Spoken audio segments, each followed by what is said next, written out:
మనకి స్తోత్రాలు. ప్రియులరా, మరొకసారి దేవుని యొక్క వాక్యాన్ని ధ్యానం చేసుకుందాం. వాక్యము జీవం కలిగింది. ఆ వాక్యాన్ని మనం చదువుకొనుచూ ఉన్నప్పుడు మనలో ఉన్న ఆత్మ జీవింపబడుతుంది. అంటే మన ఆత్మ మరి జీవిస్తూ ఉంటుంది, బ్రతుకుతుంది. దేవుణ్ణి మనం ఎప్పుడైతే స్తుతిస్తూ ఉంటామో, ఎప్పుడైతే ప్రాణంతో శరీరంతో మనం ఎప్పుడు స్తుతిస్తూ గణపరుస్తూ ఉంటామో, మన ఆత్మ కూడా వాక్యానుసారంగా నడుస్తూ ఉన్నప్పుడు మన ఆత్మ కూడా ప్రజ్వలిస్తూ ఉంటుంది. అందువల్ల దేవుని వాక్యాన్ని అనుదినము ధ్యానిస్తూ ముందుకు సాగుతూ ఉండాలి. కారణం ఏంటి? నీ వాక్యమే నా పాదములకు దీపము, నా త్రోవకు వెలుగై ఉన్నది. చూడండి ప్రియులరా, కొద్దిసేపు దేవుని యొక్క వాక్యాన్ని ధ్యానం చేసుకుందాం. చిన్న ప్రార్థన చేసుకుందాం. పరిశుద్ధుడైన తండ్రి, ప్రేమ కలిగిన ప్రభువా, మీ ఘనమైన పాదాలకు వందనాలు, స్తోత్రాలు, స్తుతులు చెల్లిస్తూ ఉన్నాం. నీ మహా ఉచితమైన కృప చొప్పున మమ్మల్ని ఎంతగానో ప్రేమించి ప్రభువా, మీరు ఇచ్చినటువంటి ఈ గొప్ప సమయాన్ని బట్టి మీకు వందనాలు, స్తోత్రాలు. ఈ సమయంలో నన్ను మీ సిలువ చాటును మరుగుపరుచుకొని కొద్ది మాటలు మీరు మాకు దయచేయమని యేసు నామములో అడుగుచున్నాము తండ్రి, ఆమేన్. ప్రియులరా, కొన్ని మాటలు ధ్యానం చేసుకుందాం. దశలోనికులకు రాసిన మొదటి పత్రిక 4వ అధ్యాయము 13వ వచనం. సహోదరులారా, నిరీక్షణ లేని ఇతరుల వలె మీరు దుఃఖపడకుండా నిమిత్తము నిద్రించుచున్న వారిని గురించి మీకు తెలియకుండా మాకు ఇష్టం లేదు. యేసు మృతి పొంది తిరిగి లేచినని మనం నమ్మిన ఎడల అదే ప్రకారము యేసునందు నిద్రించిన వారిని దేవుడు ఆయనతో కూడా వెంటబెట్టుకొని వచ్చును. చూడండి ప్రియులరా, చనిపోయిన వారిని గురించి ఇక్కడ రాస్తూ ఉన్నాడు పౌలు గారు. రక్షించబడి మారుమనసు పొంది మరి నీతిగా బ్రతికిన వారు చనిపోతారు. అందరం చనిపోతాము. ఒకరు కొంచెం ముందు, కొంతమంది వెనక. ప్రియులరా, ఈ భూమి మీద 70, 80 లేదా 90, ఆ తర్వాత దేవుని నమ్మిన బిడ్డలో ఎక్కడుంటారు అని మనం చూస్తే పరదేశంలో ఉంటారు. పరదేశంలో ఉన్నప్పుడు అక్కడ విశ్రాంతి తీసుకుంటూ ఉంటారు. అబ్రహాము రొమ్ము అని బైబిల్లో కూడా వ్రాయబడి ఉంది. అయితే యేసు ప్రభువు వారు రక్షించబడిన వారు కొరకు, సంఘము కొరకు, అలాగనే ప్రభునందు ప్రియ దేవుని పిల్లరా,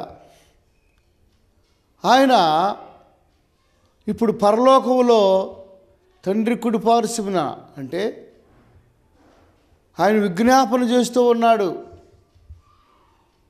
తండ్రి, కుమార, పరిశుద్ధాత్మ, త్రియేక దేవుడు, ఒకే దేవుడు. ఆయన పరలోకంలో ఇంతవరకు ఏ మానవుడు, ఏ నరుడు పరలోకమునకు వెళ్ళలేదు. యేసుప్రభువు వారు ఒక్కరే పరలోకంలో ఉన్నారు. అయితే ఆయన పరలోకము నుండి వస్తారు. రాకడలో 2 భాగాలు. మొదటి భాగము మధ్యాకాశానికి యేసుక్రీస్తు ప్రభువు వారు వస్తారని బైబిల్ సెలవిస్తుంది. ప్రియులరా, మధ్యాకాశం నుండి అది రహస్య రాకడ.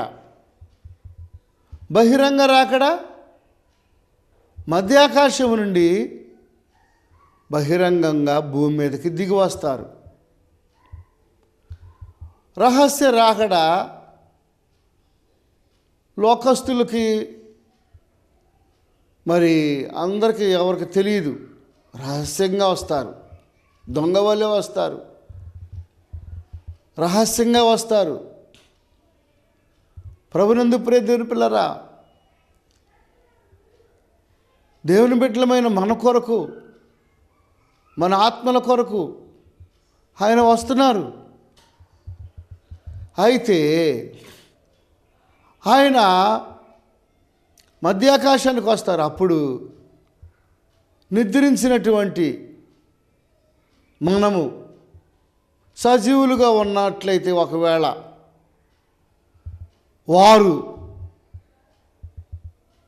వారు రక్షించబడినటువంటి మనము ఏమవుతామనుంది బైబిల్లో ఏమవుతామనుంది? రెప్పపాట్లో మార్పు చెందుతాము. నిద్రించుచున్న వారి గురించి నిరీక్షణ లేని ఇతరుల వల్లే మీరు దుఃఖపడకుండా నిమిత్తము. మనము నిరీక్షణ లేని వారిగా మనము దుఃఖపడుతూ ఉండకూడదు. ఇతరుల వల్లే వారు నిరీక్షణ లేని వారు దుఃఖపడుతూ ఉంటారు. మనకు ఒక నిరీక్షణ ఉంది. ఏంటి నిరీక్షణ? మనకు ఒక విశ్వాసం ఉన్నది, మనకు ఒక నిరీక్షణ ఉన్నది. యేసుక్రీస్తు ప్రభువారు మృతి పొంది తిరిగి లేచినని మనము నమ్మిన ఎడల అదే ప్రకారము యేసునందు నిద్రించిన వారిని దేవుడు ఆయనతో కూడా వెంటబెట్టుకొని వచ్చును. చూడండి ప్రియులరా, మనం విశ్వాసం ఉంచాలి. అయ్యో, నా పాపముల కొరకు యేసు ప్రభువారు సిలువలో ప్రాణం పెట్టారు, ఆయన మరలా తిరిగి లేచారు, ఆయన మరలా తిరిగి రాబోవచ్చు ఉన్నారు. యేసయ్య నా కొరకు ప్రాణం పెట్టారు, ఆయన మరి తిరిగి లేచారు, మరలా ఆయన తిరిగి రాబోవచ్చు ఉన్నారు. విశ్వాసం. ప్రభునందు ప్రియ దేవుని పిల్లరా, ఎవరైతే నిరీక్షణతో విశ్వాసముతో ఎదురు చూస్తారో అలాంటి వారిని దేవుడు ఆయనతో కూడా ఎంటబెట్టుకొని అదే ప్రకారము యేసునందు నిద్రించిన వారిని దేవుడు ఆయనతో కూడా వెంటబెట్టుకొని వచ్చును. ఆయనతో పాటు ప్రభునందు ప్రియ దేవుని పిల్లరా, ఆయనతో పాటు దేవుని నమ్మినటువంటి పాత నిబంధనలో ఉన్నటువంటి భక్తులు అందరము, క్రొత్త నిబంధనలో ఉన్నవారు అందరూ కూడా లేపబడతారు. మధ్యాకాశానికి అక్కడ మనం ప్రభువుని కలుసుకుంటాం. అక్కడ మధ్యాకాశంలో ప్రభుని కలుసుకుంటాం. చూడండి, ఆర్భాటముతోనూ ప్రధాన దూత శబ్దంతోనూ దేవుని బోరుతోనూ పరలోకము నుండి ప్రభు దిగివచ్చును. క్రీస్తునందుండి మృతులైన వారు మొదట లేతురు. క్రీస్తునందుండి మృతులైన వారు మొదట లేతురు. ఎప్పుడైతే ప్రభు పరలోకము నుండి ఆయన మధ్యాకాశానికి దిగి వస్తారో అప్పుడు క్రీస్తునందుండి మృతులైన వారు, ఎవరైతే మారు మనసు పొంది బాప్తిస్మం తీసుకొని పరిశుద్ధంగా జీవిస్తూ ఎవరైతే నీతిగా, న్యాయముగా, యథార్థముగా అంతవరకు సాక్ష్యాన్ని కాపాడుకుంటారో, ప్రభునందు ప్రియ దేవుని పిల్లరా, సహోదరుడా, నీ సాక్ష్యాన్ని కాపాడుకొనిచున్నావా? సహోదరి, నీ సాక్ష్యాన్ని నీవు కాపాడుకొని ఉన్నావా? సాక్ష్యం కాపాడుకోవాలి. ప్రభుని ఎరిగావు, ప్రభుని ఎరిగిన తర్వాత ప్రభు నిన్ను రక్షించినారు. రక్షించబడిన తర్వాత సాక్ష్యాన్ని జాగ్రత్తగా కాపాడుకోవాలి. సాక్ష్యాన్ని నీవు కాపాడుకోవాలి. అప్పుడు మాత్రమే అంతం వరకు ఎవరైతే సహించుకుంటారో, ఎవరైతే నిలబడతారో వారే రక్షించబడతారని బైబిల్లో మనం చూస్తున్నాం. ప్రభునందు ప్రియ దేవుని పిల్లరా, వాళ్ళందరము మనమందరము ఏమవుతాము? ప్రియులరా, మధ్యాకాశంలో ప్రభుని ఎదుర్కొంటాము, లేపబడతారు. మనం నిద్రపోవచ్చు ఉన్నాం. చూసారా, మరణాన్ని దేనితో పోల్చాడే యేసు ప్రభువారు?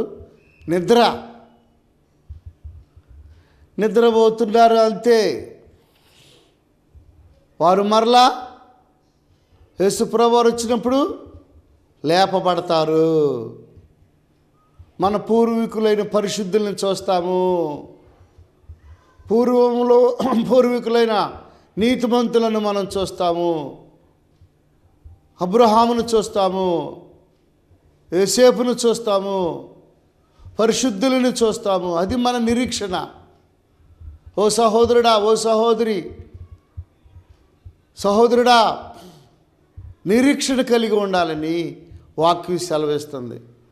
అయ్యో ఏమైపోతామో, ఇక వాళ్ళు తిరిగి రారేమో, ఇక మనకు భవిష్యత్తు లేదేమో, మనకిక మట్టిలో గెలిచిపోతామేమో,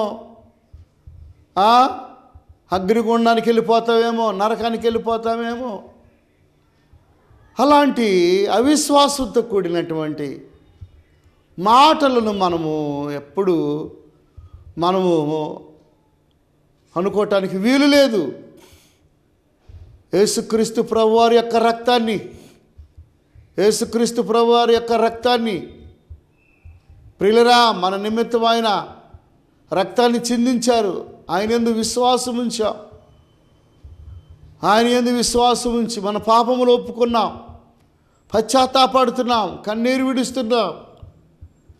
ఎవరిని సహోదరుడా, సహోదరి, నమ్మకంగా జీవిస్తే మెండైన దీవులు ఉంటాయి. సంఘంలో పరిచర్య చేస్తూ, ప్రార్థనకు వస్తూ, బుధవారం అని, శనివారం అని, ఆదివారం అని నీవు నిర్లక్ష్యం చేయకుండా, సహోదరుడా, సహోదరి, నిర్లక్ష్యము చేయకుండా మనం జాగ్రత్తగా ఉన్నట్లయితే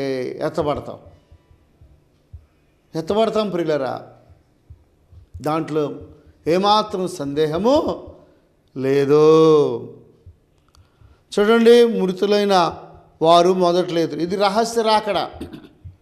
ఇదే రాకడ రహస్య రాకడలో భాగము. తర్వాత ఆ మీదట సజీవులమై నిలిచియుండు మనము వారితో కూడా ఏకముగా ప్రభువుని ఎదుర్కొనుటకు ఆకాశ మండలమునకు మేఘముల మీద కొనుపోబడుదుము. కాగా సదాకాలము ప్రభువుతో కూడా ఉందుము. ఏకముగా ప్రభుని ఎదుర్కొనుటకు ఆకాశ మండలమున మేఘముల మీద కొనుపోబడుదుము. మేఘములు యందు ఏమవుతాం? మనము కొనుపోబడతాం ప్రియులరా. కాబట్టి మీరు ఈ మాటల చేత ఒకరినొకడు ఆదరించుకొనుడి. ఒకరికొకడు ఆదరించుకొనుడి. కనుక రెండవ రాకడలో రహస్య రాకడ ఉంది, బహిరంగ రాకడ ఉంది. అక్కడ 7 ఏండ్లు విందు. మధ్యాకాశంలో 7 ఏండ్లు రక్షించబడి మంచిగా నీ సాక్ష్యాన్ని నువ్వు కాపాడుకుంటే, మంచిగా సత్క్రియలు నువ్వు జరిగిస్తూ ఉంటే, సంఘానికి దీవెనకరముగా, సహవాసానికి దీవెనకరముగా, మేలుకరముగా నీవు సాక్ష్యం కలిగి జీవిస్తూ ఉంటే దేవుడు ఊరికి విడిచిపెట్టాడు. ప్రియులరా, నీవు భూమి మీద ఏదన్నా చిన్న పని చేస్తే పై అధికారులు బహుమానాలు ఇస్తారు కదా. ఒక ఆటలో గెలిస్తే బహుమానం ఉంటుంది కదా. ఒక పరుగు పందెములు గెలిస్తే బహుమానం ఉంటుంది కదా. అట్లాగే ఎవరైతే దేవుని యందు భయభక్తులు కలిగి నీతి కలిగి జీవిస్తారో వారికి మధ్యాకాశంలో బహుమానాలు ఇస్తాడు యేసయ్య. బహుమానాలు ఇస్తాడు, అవార్డులు ఇస్తాడు.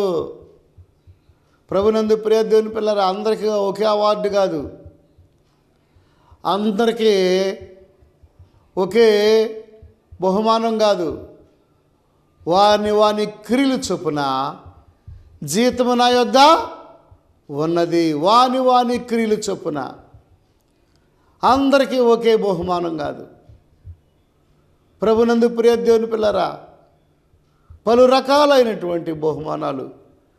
ఎలాంటి సాక్ష్యాన్ని నీవు కలిగి ఉన్నావో, దేవుని కొరకు ఎలాగా ప్రయాసపడుతున్నావో అటన్నిటినీ గమనించి దేవుడు వాని క్రియలు చొప్పున దేవుడు ఏం చేస్తాడు? బహుమానము ఇస్తాడు. అందుకే పౌలు గారు ఏమన్నారు?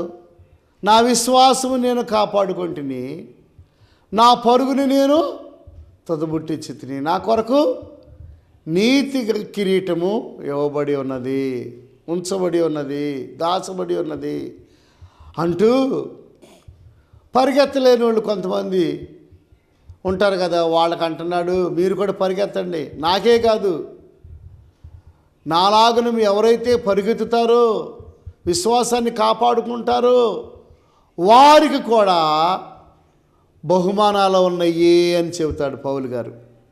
నాకే కాదు, నాలాగా ఎవరైతే ప్రయాసపడతారో, ఎంత మంచి మాట అండి, ఎంత ప్రోత్సహిస్తున్నాడండి. పౌలు గారిలాగా మనం కూడా ఏమవ్వాలి?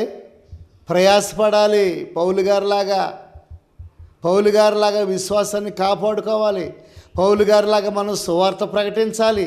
పౌలు గారిలాగా మనం ప్రార్థన చేయాలి. పౌలు గారిలాగా త్యాగం చేయాలి. పౌలు గారిలాగా వాక్యం చెప్పాలి.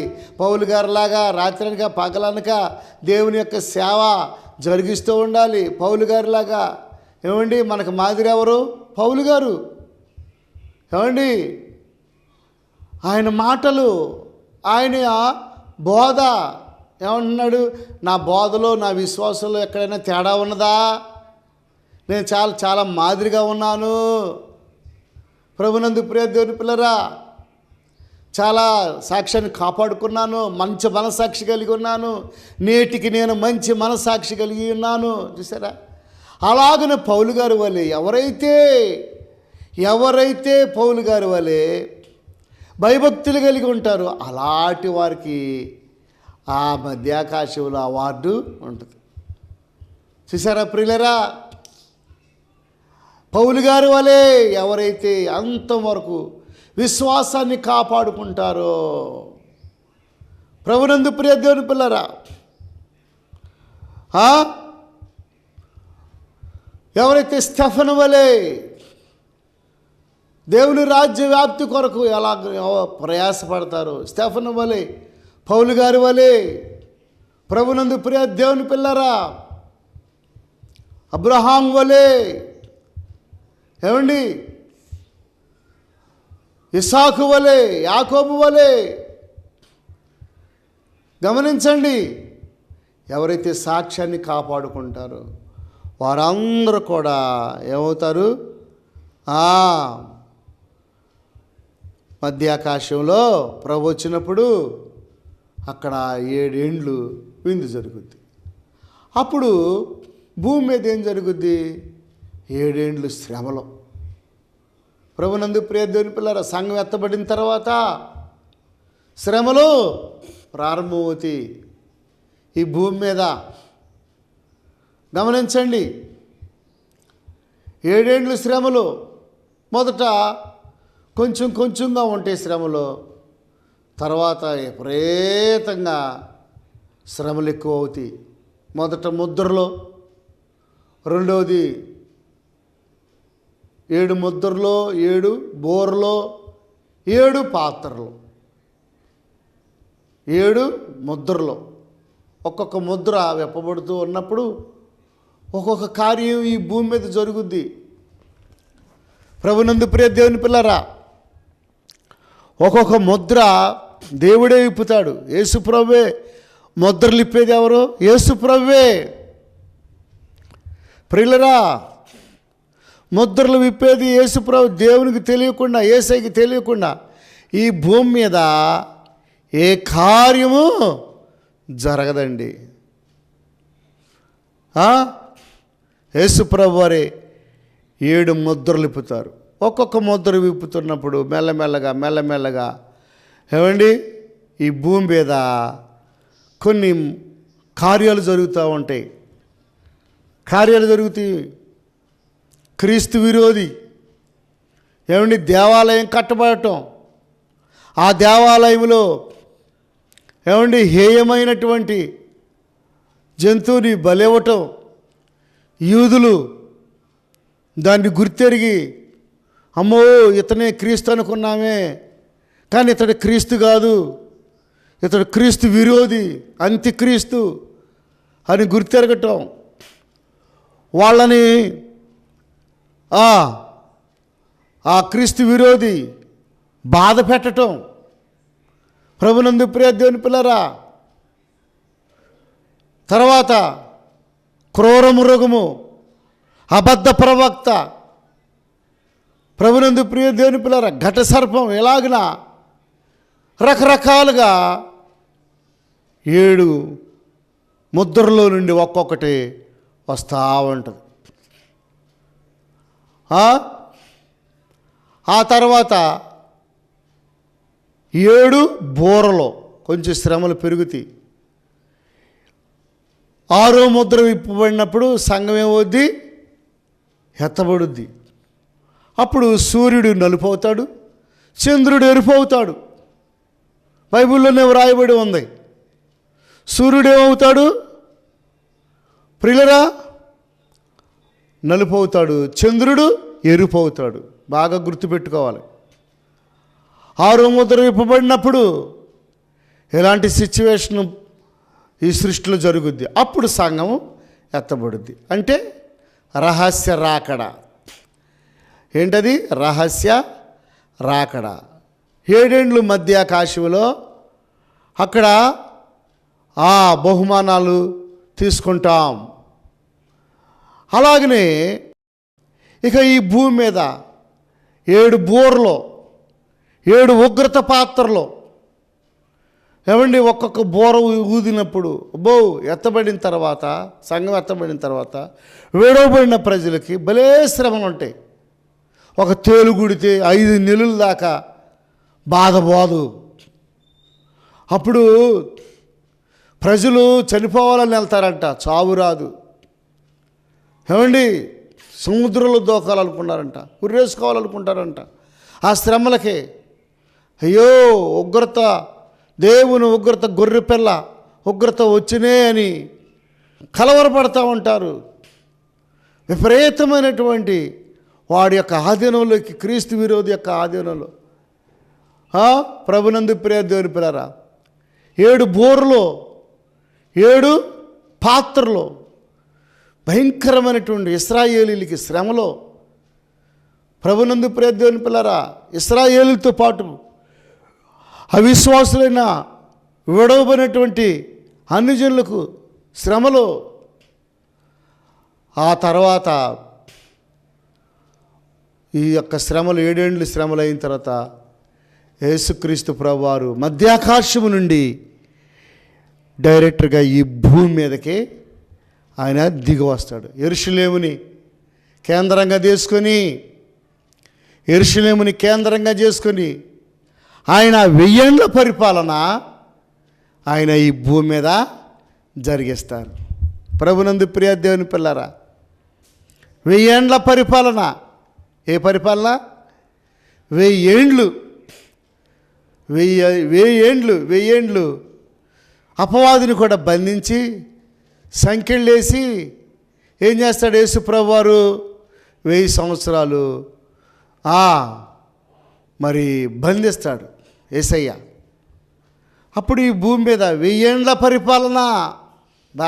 ఎంత ఆశ్చర్యం ప్రియులరా! దేవుని యొక్క కార్యక్రమాలు ఎలాగన ఉన్నాయో మనం అర్థం చేసుకోవాలి కదా. ఇవన్నీ దేవుడు నీ కోసం ఏర్పాటు చేశాడు కదా. ఇవన్నీ ఏర్పాటు చేసినప్పుడు దేవునికి లోబడాలి కదా. సహోదరుడా, సహోదరి, ఇప్పటికైనా దేవుని పాదాలు పట్టుకో. అవిశ్వాసంతో తినుచు త్రాగుచు ఇష్టానుసారంగా నీవు జీవించవద్దు. రక్షణ లేకుండా నీవు అటు ఇటు తిరగవద్దు. రక్షించబడు. ప్రభువుని నమ్ముకో. తల్లిదండ్రులను ప్రేమించు. సేవకులను గౌరవిస్తూ సేవకులకు లోబడుచు దేవుని పాదాలు నువ్వు పట్టుకున్నప్పుడు తప్పనిసరిగా దేవుడు నీకు సహాయము చేస్తాడు. ప్రార్థన చేసుకుందాం. దయచేసి తలల వంచండి, కళ్ళు మూసుకొని ప్రార్థన చేసుకుందాం.